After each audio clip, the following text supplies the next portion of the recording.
السلام علیکم viewers, doctor Irfan hair.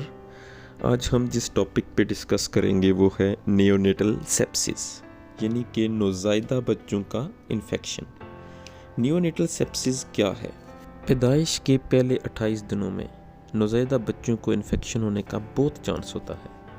نوزائیدہ بچوں میں اموات کی ایک بہت بڑی وجہ یہی انفیکشن ہے، لہٰذا اس سے بچاؤ کے لیے درج ذیل ہدایات پر عمل کرنا بہت ضروری ہے۔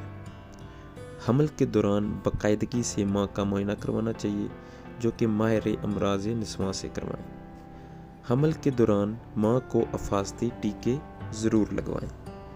بچے کی پیدائش ایسے اسپتال میں کروائیں جہاں ڈلیوری ایریا کی صفائی اور ہائیجین کا خاص خیال رکھا جاتا ہو، اور نوزائیدہ بچے کو پیدائش کی فوراً بعد دیکھنے کے لیے چائلڈ اسپیشلسٹ موجود ہو۔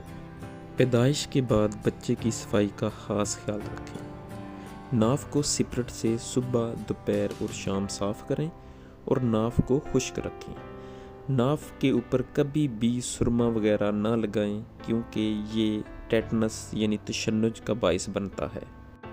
بچے کو اٹھانے سے پہلے ہمیشہ ہاتھ دھوئیں۔ بخار، نزلہ، زکام اور کھانسی والے شخص سے بچے کو دور رکھیں۔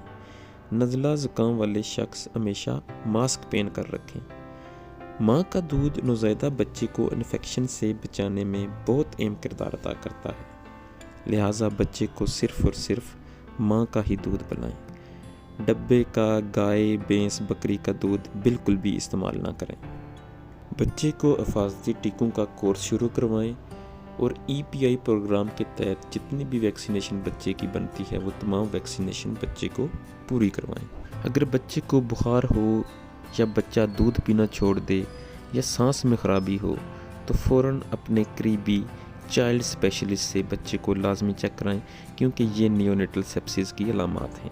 شکریہ۔